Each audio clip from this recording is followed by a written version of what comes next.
on the tubes or not. Let me go check out the YouTubes. All right, I got a YouTube link. I got to go update the YouTube post I had. Create a post. So many things going on. So many things going on. You know? Oh, there we go. Post. There we go. All right. So I added the thing there. So all right.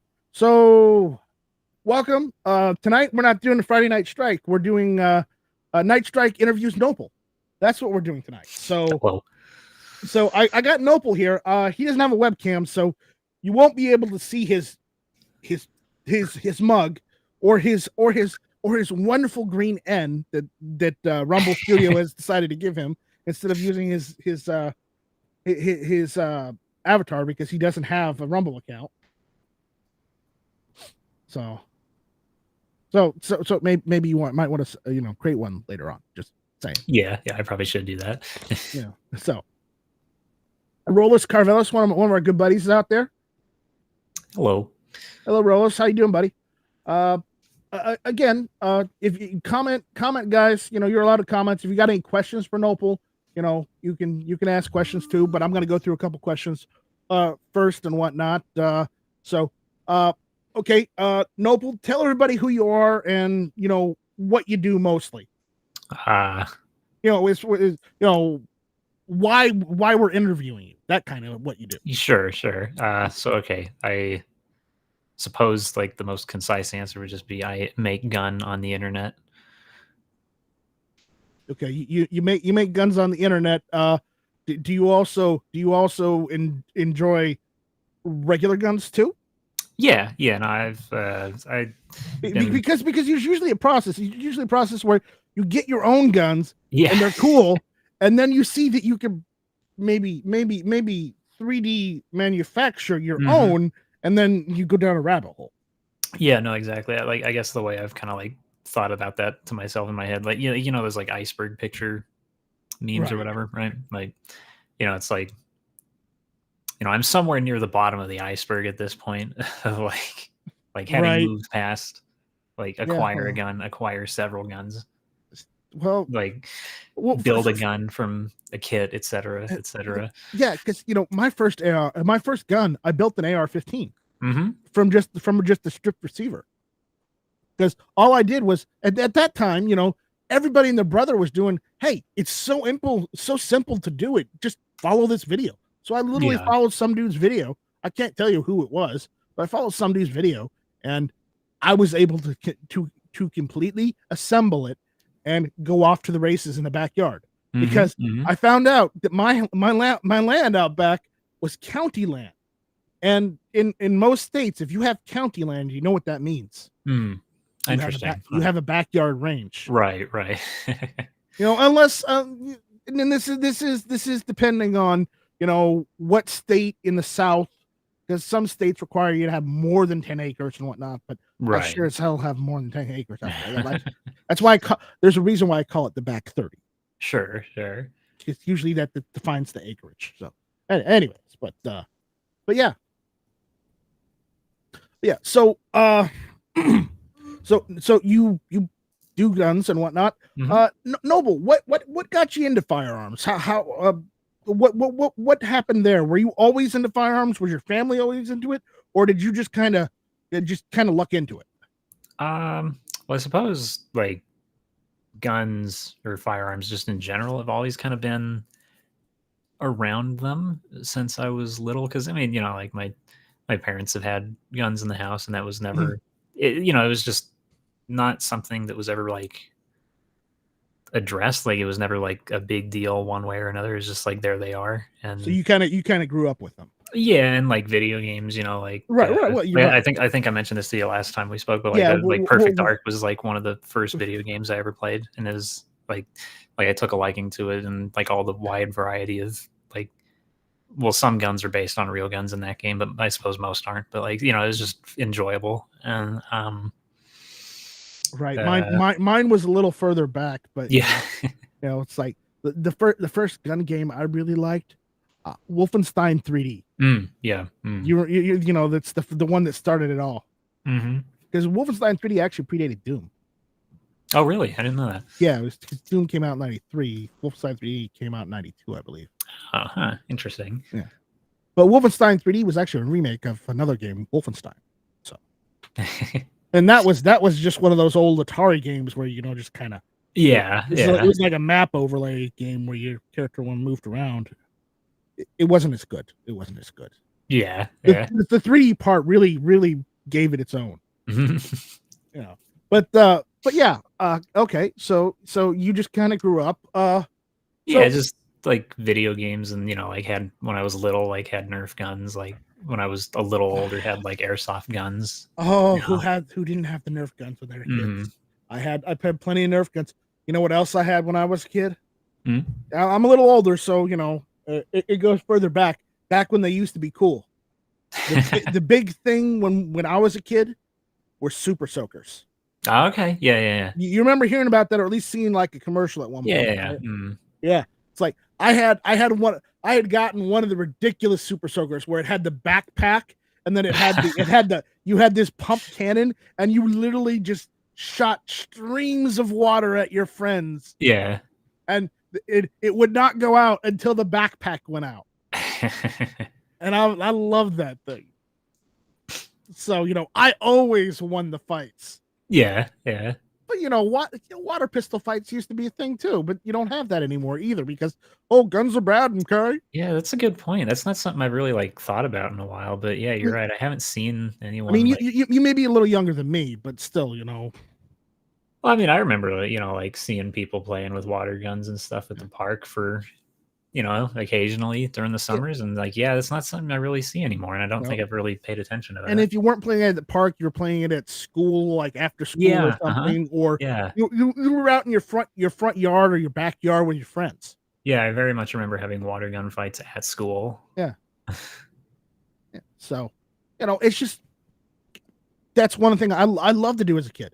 When I got older, when I was in high school, I loved doing paintball too. I was a big paintball guy. Yeah, I've tried paintball once. I had a Tippmann. Oh yeah. I had the good one. and then I found out a way to get. I found a local a surplus shop that made custom paintball guns. So they modified the Tippmann to look and shoot like a Thompson. I got one of those. That's pretty sick. And yes, they didn't like me after that. But that's fun. It's just about having the drip. Yeah. So you grew up with guns. What was kind of the first gun that you got that really made an impression on you? So I suppose. So okay, like this kind of all happened like around the same time. Like the first time I ever went shooting was like not even like tremendously long ago. It was like 2015. Like so I. That's a little after I started getting back into it, but yeah. Yeah, like I mean, I was, like not young at the first time I went shooting, and a friend had taken me, and I remember like when we went to this like pretty small indoor range, right? And like I've just always kind of been like averse to like. I said this is gonna sound like really autistic, just like averse to loud noises, like. Just like and obviously guns, loud noises, right? So like the first time we went to this like incredibly small echoey indoor range, at least you said autistic and not retarded, so but like like the first time we went there, like I had a good time, but the impression that I got leaving that after we did that was like, yeah, that's fun, but like I'm not sure that I would ever do that again, like unless my friend took me or something. Well, was that until you saw something that you're like, I gotta have that in my life? Well, I think it was just so like prior to that, rewinding again, like I was really into like Modern Warfare 2 and Black Ops 1 when those were out, and yeah. Like I mean, having access to the internet at the same time and being like, oh, I can look up what guns these are in real life. It's like, hey, maybe someday I'll buy one of those because I think it's really cool in this game. Yeah. So like that was always kind of in the back of my mind, I guess, right? But so I think from the first, like after that first time I went shooting, just like we started going a little more, like me with my parents and my grandpa, and like taking smaller caliber things and going to a uh, less an indoor range with more noise deadening, just because it's a better range. Like, So, like, where it would be a less crowded area? yeah, it's just, and it's just a nicer range, and we started going there, and like that kind of was like an ease into getting into it more and getting over that sort of like aversion to just the noise, I guess. Well, Because I think that's I like I mean I don't even think like I think I have a well, lot of friends that are kind of the and same way, that it's just you know, like the noise bothers, like is I understand where you're getting with, because mm, you're expecting noise, but when it happens, you're startled mm. a little bit. It's the same thing with like drag racing. Like, It's you've ever been to like an NHRA? but the more you do it, and the more repetitive it gets, the less you're worried about the noise, and you're just Yeah, worried you got yeah, enough protection so it doesn't hurt your ears. right, yeah, You know, and and like getting and like kind of getting over the like mentally thinking like, oh, this is loud, but this isn't damaging my hearing. Like, it's like I right, could turn a speaker up louder than this. It just sounds loud because it's punchy. mhm, right. So, guys, in description of this video, just for reference, I got Nopel's Twitter, I've got his Odyssey page and his YouTube page out there if you want to check him out. So just be aware of that before we go any further, so people can find you and yell at you. Yeah, that's fine. Yeah, I almost started a rocket chat with you the other day. Oh, I didn't even know if you were on the rocket chat, but this says this guy Nopel's on here. yeah, I do have one. I like haven't looked at that in quite a while, but yeah. Yeah, yeah. I'll talk to you about that off air. But so yeah, so you just started getting into it. So there wasn't like Mhm. one firearm you had to get because Well, it okay, just looked cool.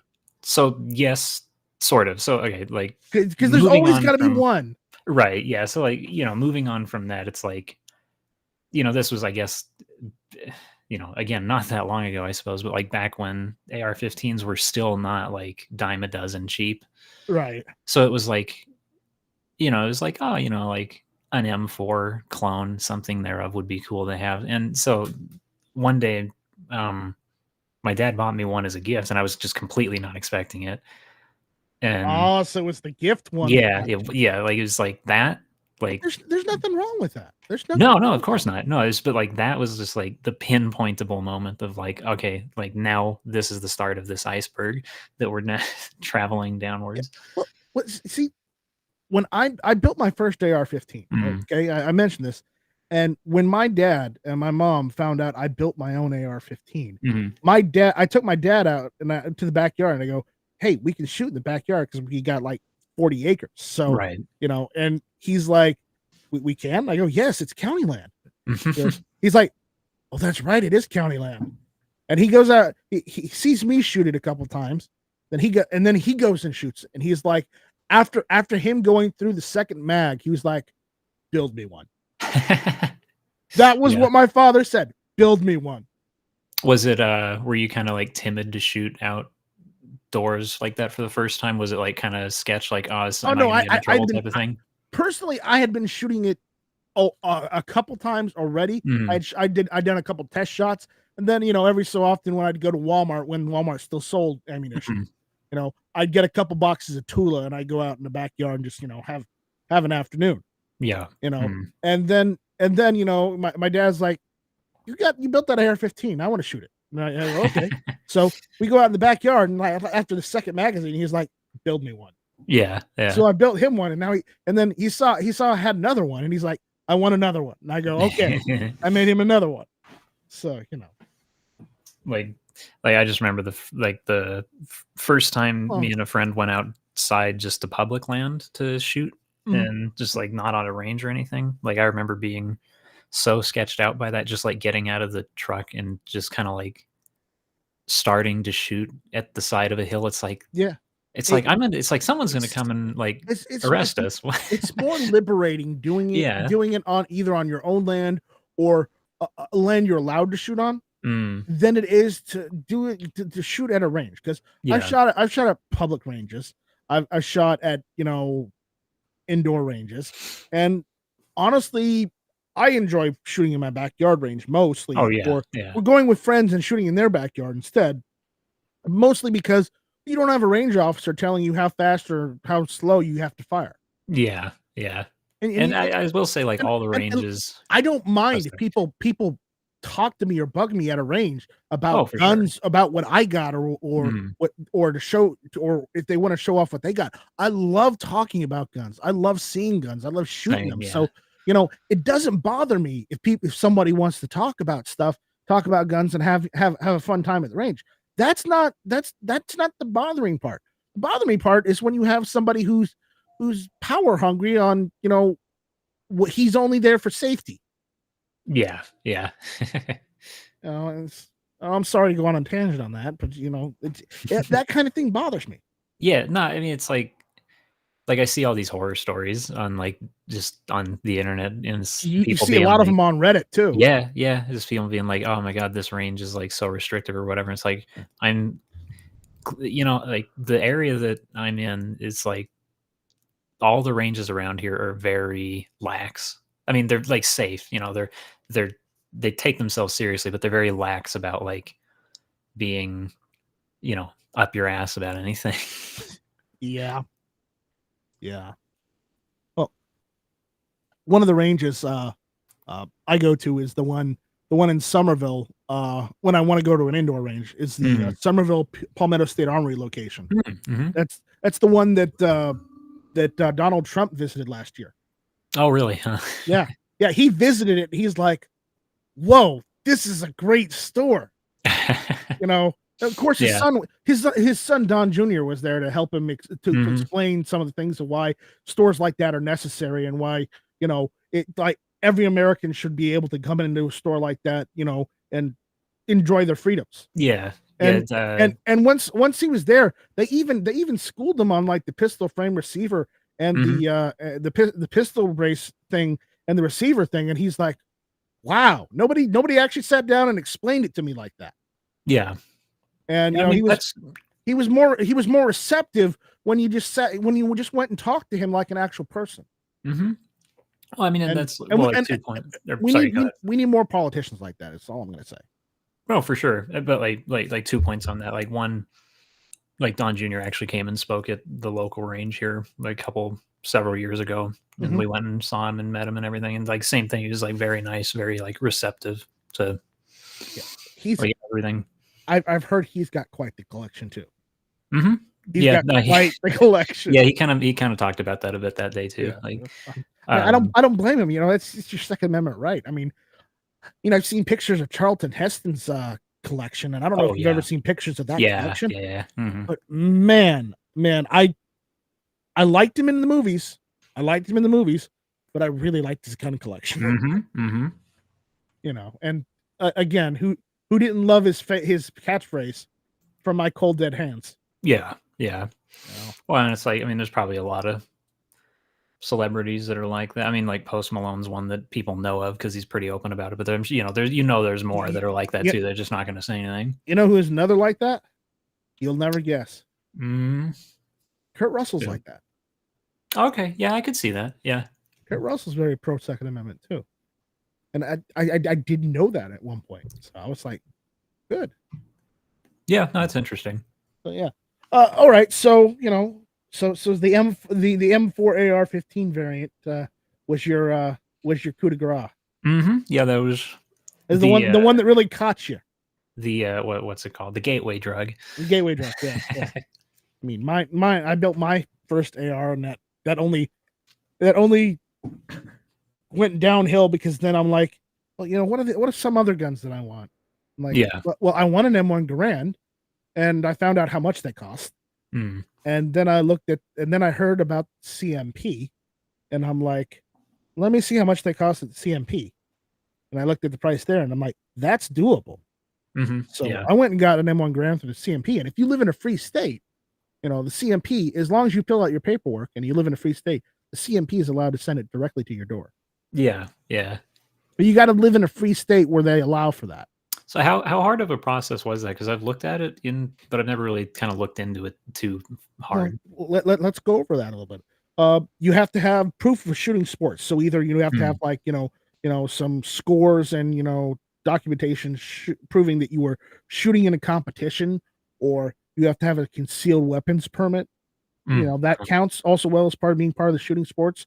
You have to send them a copy of your birth certificate, your license, also your club.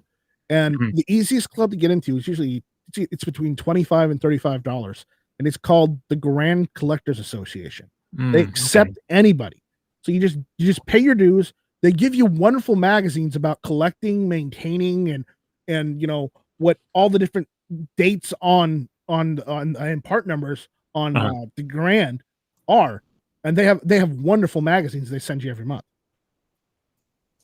So so you join the Grand Collectors Association. You have like a CWP or proof that you were in a shooting competition or an approved affiliate. Sure. And then you go on the website. You download the PDF, fill the PDF out, and get your payment set up in there, and send your paperwork away. That doesn't sound too bad. Yeah, it was for me. It was super easy because I have a CWP, and I got it. And then I talked to my friend, my now friend, who before he was just a guy on YouTube that did gunsmithing on guns. I talked to Martin Novak about swapping out a bolt head on the M1 Grand, and then then we did a video on it. He's like, bring it down, come down to the shop, hang out with me. And I'm like, okay. And he goes, we'll do a whole thing on it. And we did a whole day of shooting all video on it and whatnot. It was really fun. And he's like, you know what? I like you. Come back. And so me and him have had wonderful phone conversations since then. And I've gone down there several times, helped him out, get some parts here and there. Like the one part he was looking for that he could not find for a long time was the M1941 Johnson butt plate with the small screw. Yeah. And I just so happened to be buying, surplus Grand parts. And there's also some 1903 parts, some M1 carbine parts, and like some miscellaneous parts they didn't know what it was. Like I bought a grab bag of parts on eBay for like $20. Oh, interesting. And that plate was right there. And I did a thing on Instagram. It's like, do you guys know what this is? and then I sent Mark. After I posted that, I sent Mark a text message. Mark, do you know what this is? He goes, that's a Johnson butt plate. I go, yes, that's a Johnson butt plate. 5 minutes later, he's calling me, asking me, what do you want for that Johnson butt plate? It's just, and then it goes for further there. There's more funny stories, but again, we're here to talk about you. I'm sorry for interrupting. I'm just trying. No, you're not interrupting. I'm just trying to make good conversation here. No. I'm fascinated to hear anything. And guys, I'm sorry if I'm going on tangents. It's just how I am. I mean, I like to talk about guns and gun stories. Okay, so we're gonna get through this. I promise. We're gonna carry on. But yeah, so okay, let's go through into 3D printing. So what got you into 3D printing? Well, I suppose there was sort of like always a 3D printer somewhere around me, just in like school classes and stuff. So, it was always kind of like a thing in the background of like, oh, that'd be cool to try. But, it was basically just prohibitively expensive until, I don't know, like 2018 or something. Yeah. I mean, I had one of those original, not the Prusas, but the original reps at one point. Yeah. And I had to put that all together by hand. And I had it for about a year and I got rid of it. And then I got an Ender 3 not too long ago at Flying Rich's, at Rich's recommendation. Yeah. And I love the Ender 3, but then the K1 came out, and the K1 is like, I could get it for $350 instead of paying $1,200 for a Bamboo Labs. And you know what happened then? Then I bought a K1, and then I bought a broken one for $150 off eBay, and then I fixed it. So, and then I had my own print farm.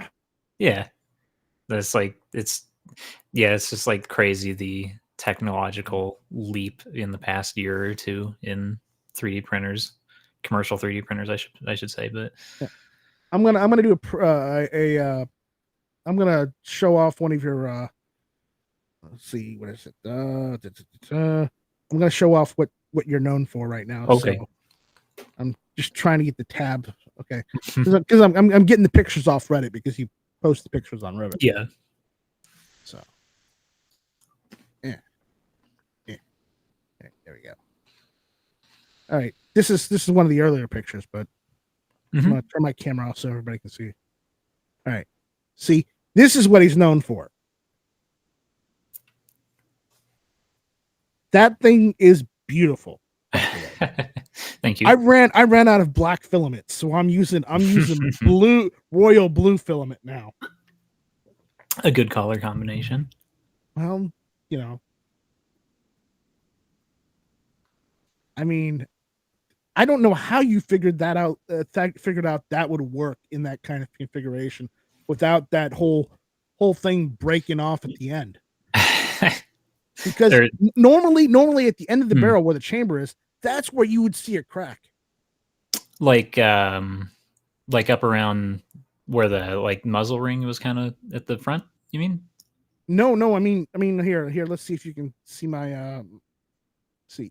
Because of all the force and whatnot, back right here there should be like cracks or something near where the chamber, the outside of the chamber is, because of how plastic is compared to steel.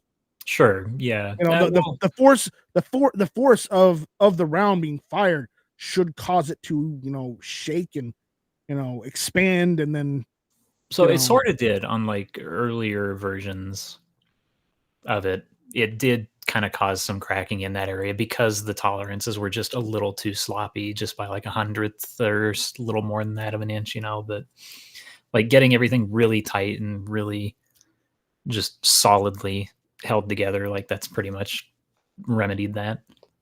And I see what you did there. What you're doing here, you're using a standard AR-15 bolt head, and then you're printing a new carrier with, I'm only going to assume that you got some springs and some other detents in there to keep it all together. Yeah, there's a pin at the back that holds on a plate that everything kind of gets shoved into. And I assume that roller is so it can go in and out easy. Yeah, that's what like is interfacing with the cam inside the receiver, so that's riding in a groove, and that's what's pushing it back and forth. Right. And that's what it looks like disassembled, more or less. It's good. That's good. What else? What else? There we go. We got the the renders. The renders. We got some renders now. All right. So that's what it looks like. That, and another thing, the fact that you were able to figure out 3D printable chain links. Well, after doing it for the RBC9, it was pretty easy to just kind of reshape the links for. And the RBC, remind me what that is, and remind everybody else what that is. So the roller delayed belt fed carbine, 9mm belt fed roller delayed carbine. Big caliber. Yeah, I was kind of just trying to go with something, and like at the time when I first started it, I guess the idea was just like I want something to make something kind of analogous to the FGC, just in like a DIY-able 9mm, but like also do it belt fed. Like the roller delay aspect of it wasn't even really. That was just like unintentional, really. It wasn't even supposed to be that way. I just kind of like had to do that to make it function ultimately. Yeah. Yeah. It's like, well, maybe someday we'll get, we'll get 5.56 or 2.23. Maybe yeah. Someday. Yeah. I mean, it's like, I don't think it would be terribly hard to scale up a DIY sort of roller system for a rifle cartridge. The issue is finding a good, consistent way of fluting the chamber of an off-the-shelf barrel that isn't already fluted. Like, that's tricky, I guess. And like doing it with like ECM would obviously kind of probably be the go-to way to do it, but you want a fluted chamber? I mean, you would kind of almost need one. I bet you'd have like I'm gonna tell you an easy way to get a fluted chamber. mm-hmm. You're not gonna like it. Get a set me L barrel. Either a set me L barrel or one of the PTR variant. Yeah, yeah. Because it's easy to find them. It's not hard. And I mean, like you sure could do it just with like a store-bought barrel. And if you want a 5.56, if you want 223, if you want 308 or 9mm, a company that does make here in the United States that makes barrels just for roller delayed guns like that. RCM makes some of the best barrels for G3s and whatnot, and PTR 91s and whatnot. Yeah, RCM makes good stuff. So look them up if you want a fluted chamber. But well, it's like the problem of the only problem with the fluted chamber, and I'm going to tell you this because I've had roller delayed guns a lot. Like I had set me. I mean, I have a G3 HK91 clone now. I'm reworking on a set me, and I've done lots of research on the roller delayed guns, and I did a whole classic gun talk video on roller delayed. So the thing is, all those barrels are fluted, and the problem is, so it doesn't matter if you got a G3 HK91 clone, set me L, the set me C, which is 308, or if you've got an MP5 or the what was it the HK93, which is the 223 5.56 variant. Yeah, that's right. Or 94 or whatever. It doesn't matter what caliber it's in. All the chambers are fluted. And the problem is when you use brass in those chambers, you're not going to be able to reload that ammunition. Sure, yeah. I mean, well, and there is a caveat. Yes, you might be able to get between 1 and 3 reloadings, but after like the second or third time, the actual case where the indentation from the flutes in the brass it will start to split there. Yeah. Because of the pressure and how the indentation is and how it's molded, and there's no way to pop those indentations on the brass back out. Yeah, it just makes an obvious stress point. Yeah. And I'm not saying this to detract anyone from loading. I'm just saying if you have a roller delayed gun, try and get steel case ammo or aluminum case ammo or some sort of ammo you don't really want to reload, because you ain't gonna be reloaded with an MP5. I'm sorry, it's just not gonna happen. Especially when you can get 9mm mostly affordable. Yeah, especially now, like it's like stuff's effectively cheap again. Somewhat, So let me see if I can get some pictures of the RBC so we can so I can show them what else you're looking on. Let me just look it up on Odyssey real quick. So, but yeah, it's like I think that's kind of like the reason why there hasn't been sort of like a rifle caliber version of the FGC9, or something that's like that impactful, but a rifle caliber thing. I think the primary reason that hasn't happened yet is because of working out DIYing the chamber end of the barrel, including to like cut the chamber. And here's the thing, I mean, you did the Gatling gun in 223, right? Yeah. I mean, you can get AR-10 barrels easy enough. Yeah. Well, I mean, what's the possibility of maybe just speccing it up a little bit and doing 308 instead of 223? Like at some point, I'll probably try that. I mean, yes, you may. I'm going to preface this for you because yes, you may have to use lower pressured 308 just so that it doesn't blow up in your face. But I think it would be okay even with like regular pressure. I've been printing the parts and I've been looking at the design, and I'm pretty sure you could apply the same damn design and just use 308 barrels in the 308 and just reconfigure the bolts for 308 easy enough. Yeah, it would kind of just be a matter of stretching things, and it wouldn't be, I should say, it wouldn't be as simple as just kind of like elongating everything. Like stuff would have to be like starting with the D-linker kind of like remodeled to fit the longer casing and then kind of like work upwards from there through all the other parts and just kind of like stretch them in the appropriate way to fit. But like, I'm just trying to give you ideas. Hint, hint. Yeah, no, I think it wouldn't be too hard to do that. It would just, I would just kind of have to like go back a ways in terms I'm a big of 308 file guy, structure. you And know. yeah.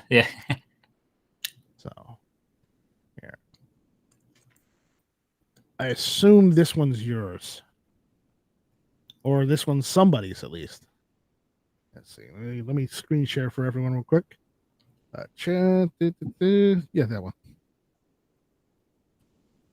Is that one yours or is that somebody else's? No, that one's mine. Yeah. And that's the RBC9. Is there a reason it looks kind of like the M60? Yeah, I was kind of just. Were you going for the M60 or were you trying to go for like the M60? Because I was kind of going.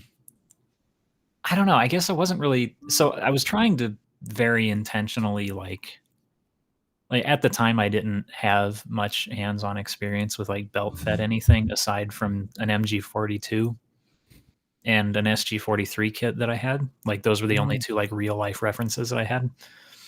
So like this, I was trying very intentionally to not look at anything to copy it. So like on the upshot of that, I think the working mechanism of this gun is like actually rather unique, I think, but it's also not the greatest or the most reliable. But anyway, same thing with the aesthetics, right? I was trying to just like not look at anything and like make something that I just liked the shape of. And I think kind of in the back of my mind, I was thinking like Mag 58, HK21, M60, MG42, kind of like all those things amalgamated into one sort of shape. So that's a very interesting bipod you 3D printed. Yeah, that kind of came last. It was because originally I think the bipod was supposed to go on top and kind of like swing down from the top of the handguard, but it's just easier to put it on the bottom like that. But it's a very interesting design. I'm not saying anything bad about it. I'm just like, it's a very interesting way to do it. I mean, it's really lightweight. Like it's like the bipod on its own weighs nothing. Let me ask about the cam that's right there. Okay, does that have a belt of 223 that you 3D printed inside of it? The belt box right there. No, that's purely just aesthetic. Or oh well, I mean, it's for the gun. Yeah, it's just got a belt of 9mm like wrapped. Okay, so it's got 9mm in it. Then. Yeah. Okay, good. Because I was wondering, it's like, does the 9mm come out of that and then go through the belt into the gun? Yeah. Or, yeah, it's like the big, like the whole side of it plops open so you can load the belt in, and then like the little door on the side opens to feed into the gun. That was real cool. That you get kudos points for that one. Thank you.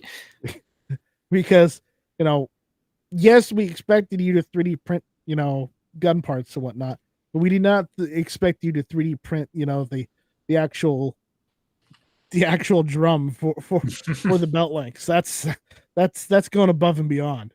Well, I mean, it's got to have it. If it's like belt fed gun, it's got to have the belt box. Right. No, right. You're right. Got to have the removable barrel, even though it's like completely pointless. Right. So that was good. So, I've been hearing rumors that you got something new on the rise. You want to tell us about it? Or are you just going to keep it to yourself? Where have you heard these rumors? I've seen pictures on Twitter. Oh, I think I'm actually like genuinely like unsure of what you're referring to. It includes 5.7. Oh, you posted pictures of it. That one that I retweeted. I don't know if you retweeted it or what, but it's that like XM8 looking gun. Yeah, is that yours or is that somebody else? No, that's not mine. That was a retweet of a Rusty Shackelford. 777. That's Rusty's. Okay. Yeah. Okay. All right, because I didn't know it. Twitter didn't say whether it was yours or somebody else. Oh, I see. So that's the problem with X these days. Yeah. Hold on, we got to say it right. You know, they don't. Because I mean, I am working on a thing or two, and I was wondering, like, oh god, how does he know that? Who's like spying on my computer? I know everything. I'm a computer guy. I know. And thanks for not wearing pants to this interview, by the way. You know, always. How I will say, I'd have to look up I would have to look up the username of the guy that sent it to me again. But one guy, couple month or two ago, showed me his, I guess, say like remix of the RBC9 to rechamber it to 5.7.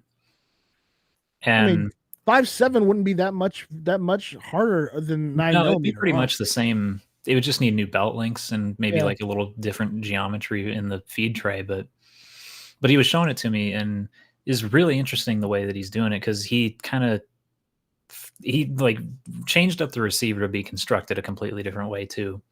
It's like his version has like a piece of aluminum tubing as like the main sort of structural component of the receiver, and then the receiver looks the same, but it's like over molded on top of that. And like I can't even remember where I think it was on Reddit that he sent it to me, but it would take me a minute to find it. But I mean, I go deep on Reddit too, so you know, it's not your fault. But it was really cool looking, and he like changed up, you know, some of the aesthetics of it. Like the front of it looked kind of. I you know, put your finger, your index finger on top of your thumb. I'm that close from just ditching my Set.me project and making the Cyberpunk 2077 Set.me, because it's like I saw that version of the Set.me that might be cooler to do than what I'm doing, and I have the filament, and I've got the printers. Maybe I should make that instead.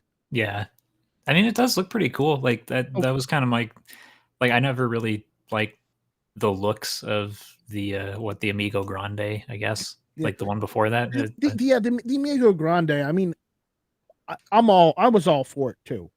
But it's just like I didn't like the aesthetic.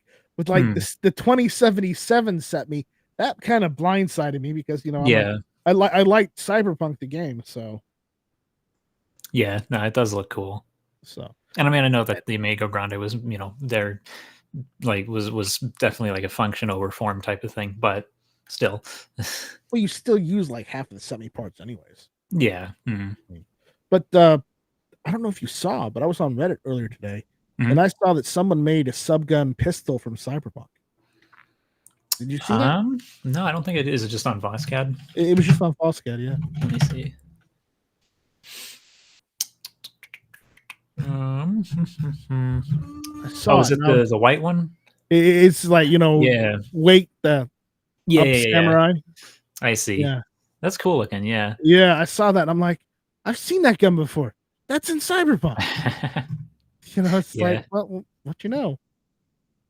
So you know, apparently, you know, real life imitates art. Yeah, no, that's really neat. Yeah, so you know, I saw that and I was like, that's pretty cool. But yeah, so you mentioned you played games. So what are your favorite games? Like right now? Like right now? Right now. I mean, right now, probably like. I haven't played it a bunch lately because I'm, you know, like you're busy. The DLC's not out yet for it, but Risk of Rain 2, like really fun, really enjoyable. Okay. Like Helldiver's been playing that. Because a lot of my friends got it. Most of my friends got it too, and I've been slowly going towards getting it, but you know, I've already got Starship Troopers. So yeah. I like downloaded an emulator to replay Wind Waker like semi recently. Yeah, I've got that, and I've got the system for it, so I don't really need to do that. Like I definitely regret getting rid of all my old like video game, like Games Cubes, like Game Boy, like stuff like that. You know, traded into GameStop. I've got my original NES that I got in the Christmas of '89 from my grandparents. Yeah, no, that's really cool. I mean, my grandparents got me that. It got me. It was actually meant for me and my brother, but I ended up getting that one, and my brother bought one at flea market for like $5, so he got his own. But but then this was later on when we were in our 20s. Mm. But I still have all my systems, like my Sega CD, the 32X, the Genesis. I've got all that. I've got all that set up. I didn't get a Saturn. I didn't get the. I do have a Dreamcast. Yeah, I used to have a Dreamcast. Yeah, but and I've got games for it, and I got the original PlayStation. Yeah, 2. Sonic Adventure 2. I've got the Wii, because the Wii could do GameCube and Nintendo Wii games, so I didn't get rid of that. I didn't get the N64 just because Oh, really? Huh. Yeah, the 64. I had a friend who had the 64, so I just played all his games instead. Understandable, yeah. When you have your friend nearby, that has all the games, you might as well just play it with him. That way, that way it's more fun instead of playing by yourself. Yeah. So, but yeah, I mean, like, what was your first video game system? I guess probably the Nintendo 64, like Perfect Dark. It was like, yeah, you mentioned that before, that you really enjoyed Perfect Dark. Yeah, I mean, I just downloaded it again like last month when they re-released, or not re-released, when they released that that upscaled like the full like remastered version. Yeah, well, yes, but it was like a version that you could play properly with keyboard and mouse controls. It didn't have like the janky Nintendo 64 controls like mapped onto the keyboard. For anyone wondering, those controls were pretty bad. Pretty bad. So I mean, I have been playing that recently again because that re-release came out. The Nintendo Wii controllers were a much better improvement over the 64, even if you were using the classic controller. Because instead of turning it in the N64 controller, the classic controller was just like an upgraded SNES controller that worked on the Wii. And yeah, I have an SNES as well. So nice. I've even got the bazooka like. Oh, you remember that one? That was wow. That's pretty sick. That was ages ago. The 90s were a different time. Yeah. Anyways. So yeah. So it seems like you're doing a lot of things, and I wasn't gonna allude to some of the projects you're working on, but you're working on some new stuff, right? Yeah. So well, I mean, you can't tell us exactly what just yet, but just give us a little insight. Like so I mean, one of them's not even really the secret. Like the mega pistol, like that Humphrey Whittington's worth gun. Oh, like, yeah. They kind of started to, like, now after putting the files out for the Gatling gun, I kind of tried to take another look at it again, because the reason I stopped working on it was mainly because the one that I had functioning broke, and B, it was like right when that broke, it's like, all right, well, I should like focus my attention like on the Gatling gun to like get it finished. And so now with that, at least for the moment, kind of quote unquote done, right? Like I can redirect my attention back to this, and I've been reprinting out a whole new one, and it's such an easy build by comparison. Like the whole thing can be printed out in a day. It's so simple. Well, but depending on how fast your printer is. Yeah, like on a bamboo, like a singular bamboo anything, it'll print out in a day. I would say on any Core XY that runs Clipper, it'll run fast. Yeah. Any Gen 2 type of printer, it'll print out very fast. And it's like the build is not hard at all. It's so pleasant to build because it's just if I was to like write up a documentation sheet for it, which I would like to do, because like I just think this build deserves to have more attention than it's ever gotten, which is like none. That is one thing I am kind of little miffed at you for. Mm-hmm. I downloaded the Gatling gun, everything, and I was reading the documentation, and it's not as precise as it could be. Oh, okay. Like how so? Like you say for the supports concentric, but you don't say what kind of infill type to use. You don't say rectilinear. You don't say okay. gyroid like a lot like what is it? Print shoot repeat uses. Yeah. He uses a lot of gyroid infill. You don't say what kind of infill shape to use. So I've just been using rectilinear. Yeah, I've just done And cubic, like because I know a lot of people like using gyroid. And gyroid's pretty strong. Yeah, too. And I guess the reason I didn't mention is just because I it doesn't don't really think matter. it's super critical. Like I mean, I guess certain ones.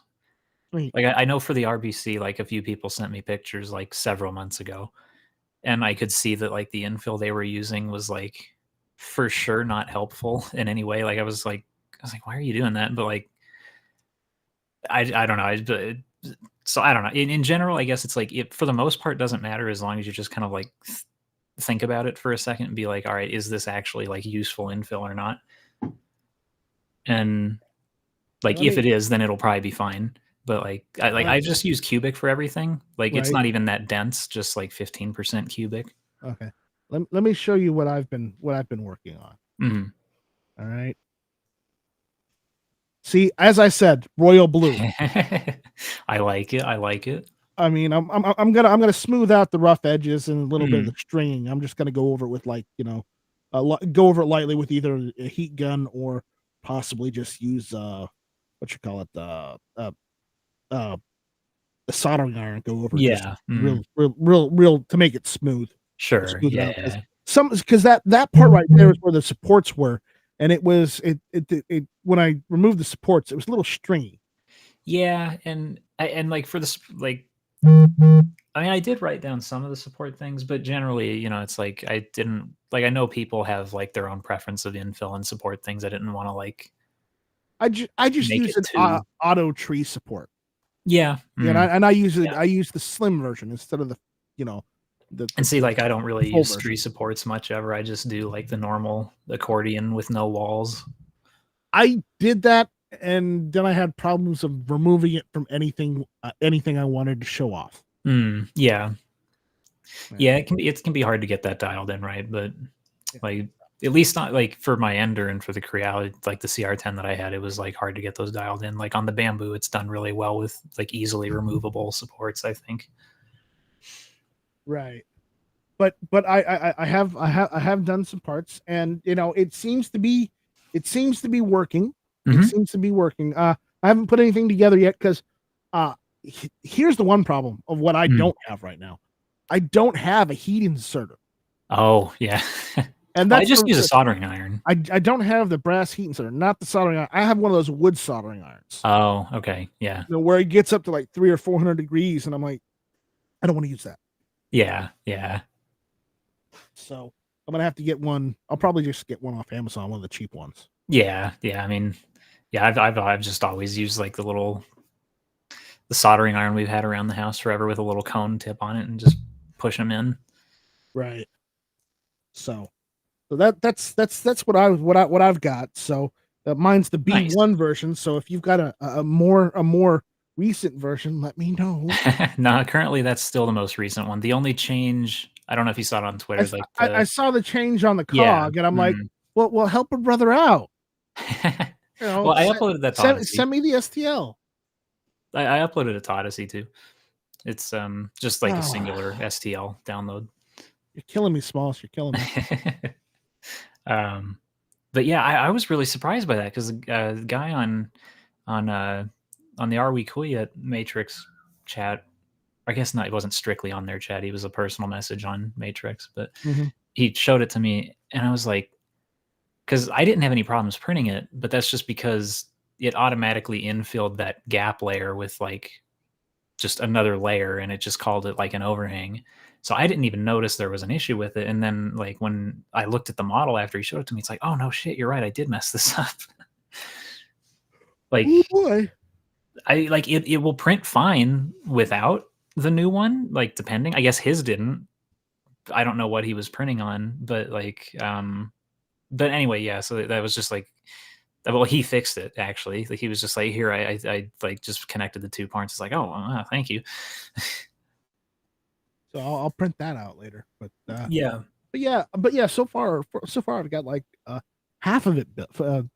I've got half of the prints. I don't have Nice, all of them. nice. I got half of them. You like Um, to hear it? I got all the big parts. Yeah, yeah. I gotta do all the small parts now, and then I gotta do the heat inserts, and then I gotta figure out where the hell I'm gonna get, like, what is it, 5-6 barrels?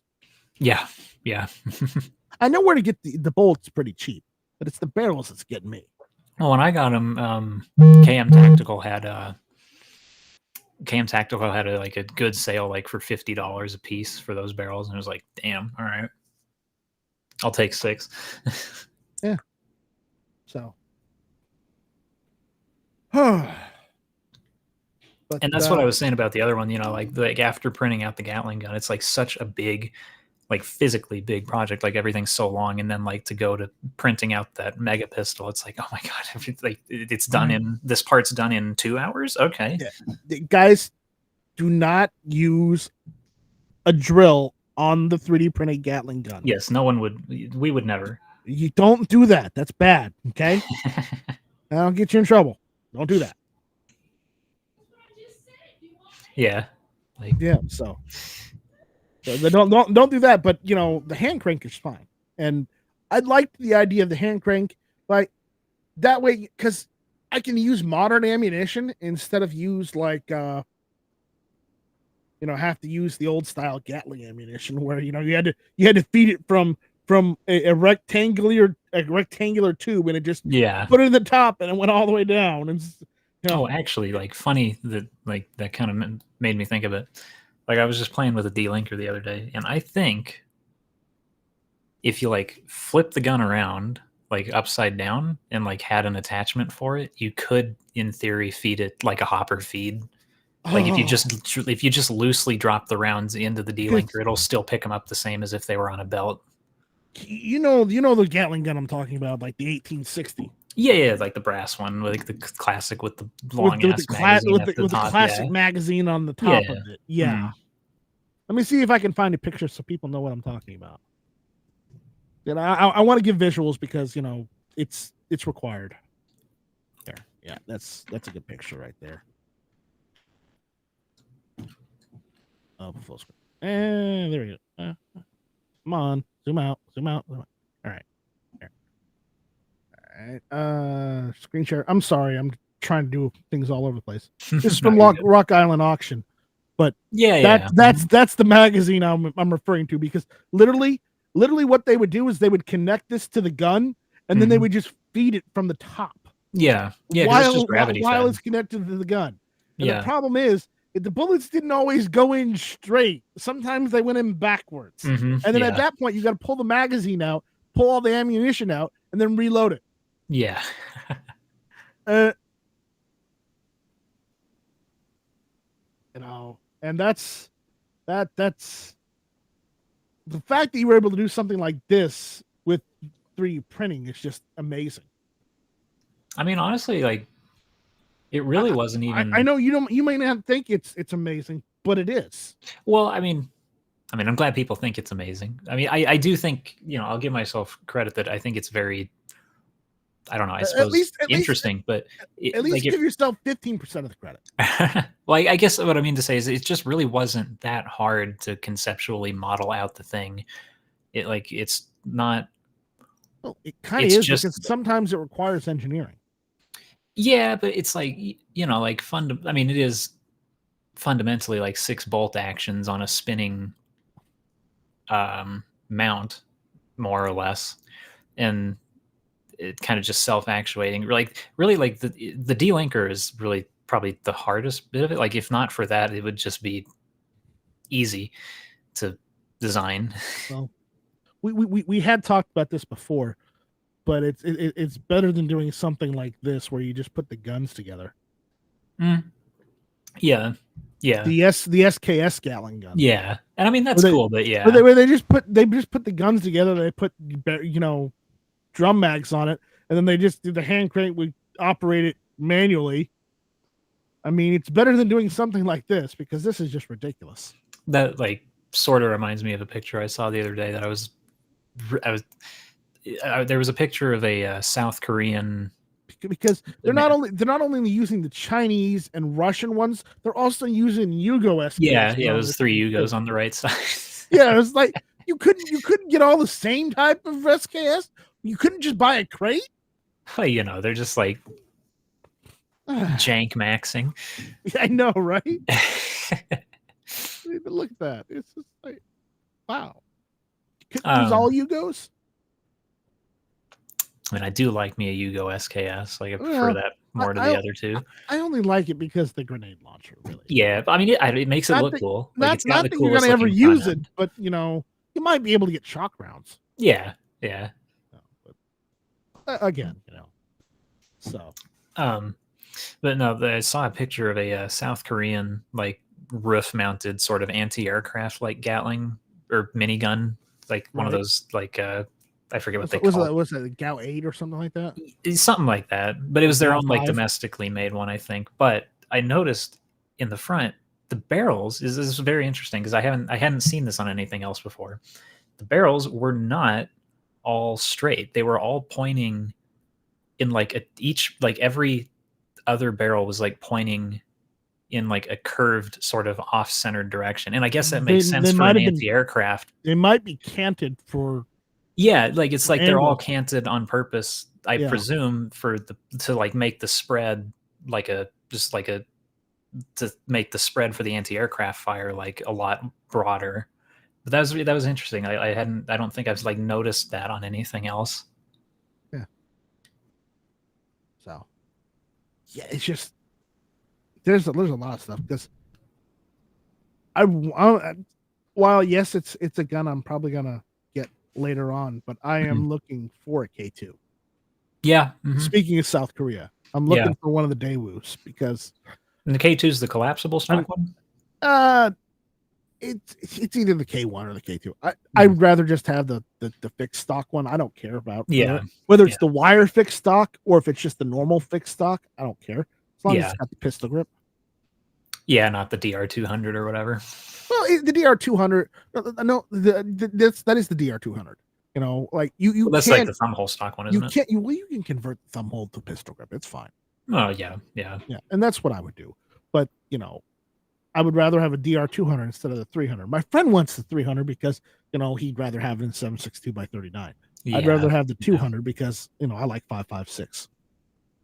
Yeah, like, and I mean, I think like most people think of the 5.56 models when they see those because that's the K1 and the K2 were designed to. You're right. Yeah, replace the aging M16s that South Korea was given by the United States. Mm-hmm.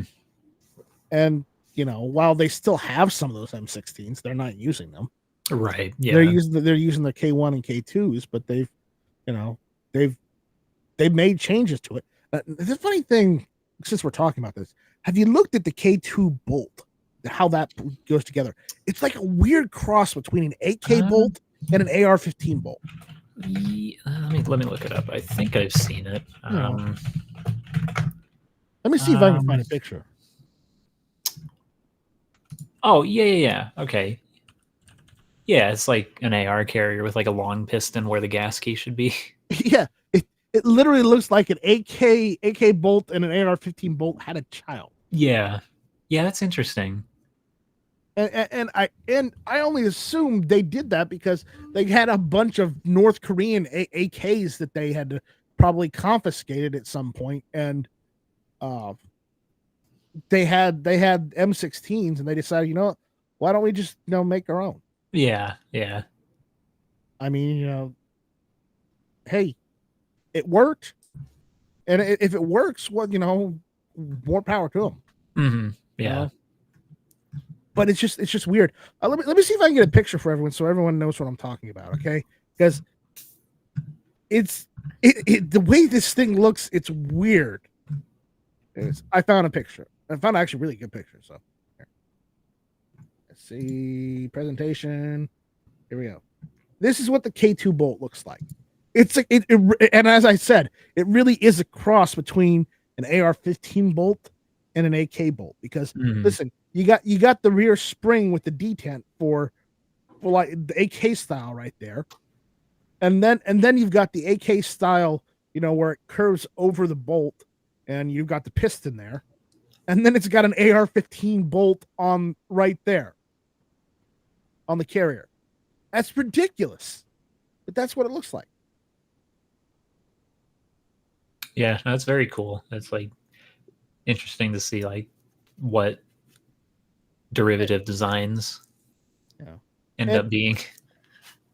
And the K2 is because it's a piston, it's a piston driven, like the AK is, but it's using an AR-15 pull. Yeah, and it uses AR-15 mags or M16 mags, I guess. But they're interchangeable at this point. So yeah. But yeah, it's just it's just funny how that works out. So again, you just started coming up with this stuff on your own. You don't have any formal training or anything, right? You're not a gunsmith, right? No, I mean, no, nothing formal. But I mean, I have done like, I guess you could call it like a hobby or like, like working like on amateur gunsmith work for other people and friends and family and stuff, stuff like that. But like otherwise, no, not anything like purposefully taught to me. All right. Well, I enjoyed talking with you. I enjoyed, hanging out with you. You have any questions for me? Go ahead, just fire some off. I don't mind. Well, I remember last time we were talking, you were saying about how like, well, I mean, and you were telling me earlier, running guntube.org and all that. Like, how did you get into doing that? As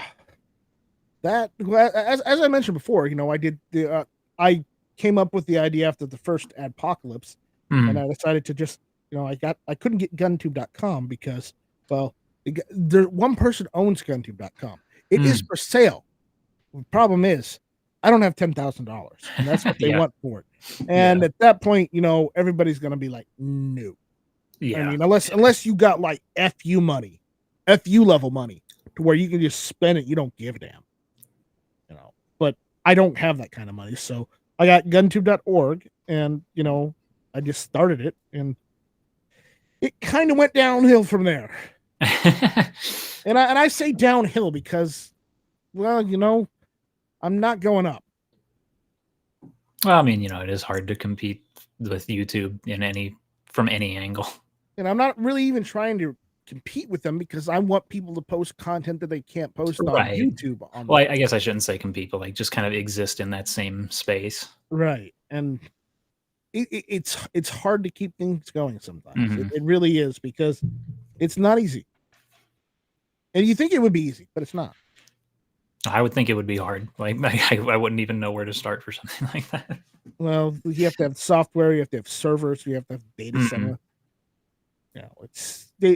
It's not really as hard as you think it is. It's just applying all that knowledge and actually going and doing it. Yeah. I mean, I also have other servers where I do web hosting too. If you want a website, if you need a domain, I can help you out with that too. Okay. So I do that. So I saw somebody, everybody sent it to me. He asked me if it was okay. He got, wanted my permission, I guess, but not that he needed it. But a guy made M1337.com. Well, if they ask for permission, that's good. Yeah, I was like, unless sure, you wanted it, and at that point, honestly, if I were you, I would have taken it. No, I mean, it didn't even cross my mind to do something like that. But I was like, I mean, hell yeah, man, go for it. I mean, you could probably get Nopel.com or Nopelyee.com. Yeah, that's true. For those that don't know, on some platforms he's known as just Nopel, and on other platforms he's also known as Nopelyee.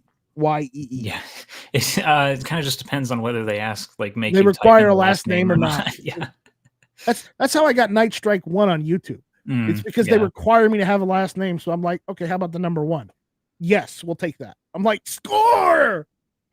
And then when I got my personal YouTube at your at name, I'm just like, well, just drop the 1. That's available. Yes. It was the same thing on Twitter, like _0 only there because I had to. Twitter. I made my Twitter account when Twitter came out in like 2009. So yeah, I had NightStryke right away. Yeah, I didn't have to add the one. So yeah. All right. Well, I think that's about it. Anybody out there in the crowd? I know we got a bunch of comments there, so why don't we go through some of the comments? So we can get through this. Let me scroll all the way back up. So we had Rollis Carvelis out there. We had Kingpin. We had Sam of Anarchy 92. Rollis found the Rumble page. Zanti Misfit was out there. Vanessa Kitty was out there. Who else do we have? We had a couple. We had Flying Rich, flying past us. or is he crashing? I'm not sure which. We had Insight Freedom out there. What's going on, Insight Freedom? Scott 79 was out there. Ghost Shadow was out there. Ghost Shadow was saying, seen a video of a guy that 3D prints with the 3D printer, then packs the plastic part in casting sand, throws it in a kiln to burn out all the plastic, then casts parts in metal. Yeah, what that's usually, I think what that's called is lost PLA casting. Yeah. I think that's what that's called, and I've seen that done a lot. You can also do it with wax. Wax casting like lost as well. wax casting, yeah. The wax will do that too. Lost PLA casting will do that too. There's actually even a new 3D filament specifically for that now. Yeah, I have seen that. So you don't have to worry about the plastic doing weird things. Scott is saying cone of fire. Yeah. They all converged at a set distance, I bet. Yeah. Maybe. Yeah, that could be what it was for. I think he's talking about the SKSs, but they're yeah. Like Ghost Shadow says at Scott 79, when I got out of the USMC, they were testing smoothbore M2 50 cal and M249, supposed to prolong barrel life and do a cone of fire. Made them useless at hitting anything at further distances. Yeah, I mean, well, that's why modern tanks, and it doesn't matter what country these days, modern tanks, they don't have a rifling in the barrels anymore, in the cannon barrels. All those barrels are smoothbore. Yeah. Because when you're throwing that big a projectile at another vehicle, or at a building, or whatever it is you're throwing at it, it doesn't matter, it doesn't need to precise as long as it hits some part of that thing you're firing at. That's the kind of application that is. It's just like with artillery. You don't have to hit the exact position with artillery, just in the local area to rattle them up. Yeah, and if you really want to get rid of that area, you just line artillery pieces up together and have them fire at one specific area, and eventually you'll pepper the whole area. That's how that kind of thing works. It's dependent on the size of the round and where you're firing it at. So anyways, so those are all the people that were out there tonight. Again, we had Nopel on, the creator of the M1337, or I'm gonna say this as I'm a gamer, the M Lead. Yeah.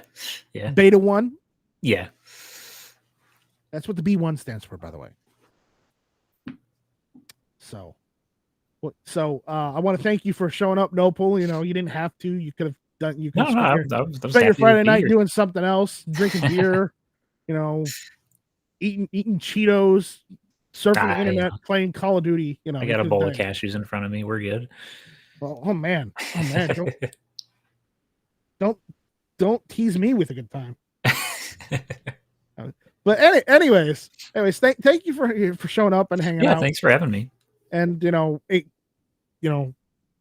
answering all my annoying questions and listening to me. No. I'm sorry. I'm happy to be here. All right, and with that, guys, that was NightStryke Interviews. I'm going to start doing more interviews if I can get some more people on. So if you know somebody who might want to be interviewed, let me know, and I'll talk to them and see if they'll do it. As far as Mark, I might be able to get Mark to do it. I don't know. It's a maybe on that one. It depends on when he has time. With that, we'll see you guys later. Thank you all for attending, and thank you all for commenting and being out there. So with that, we'll see you guys later. Bye-bye. How do I turn this damn thing off? What does this button do?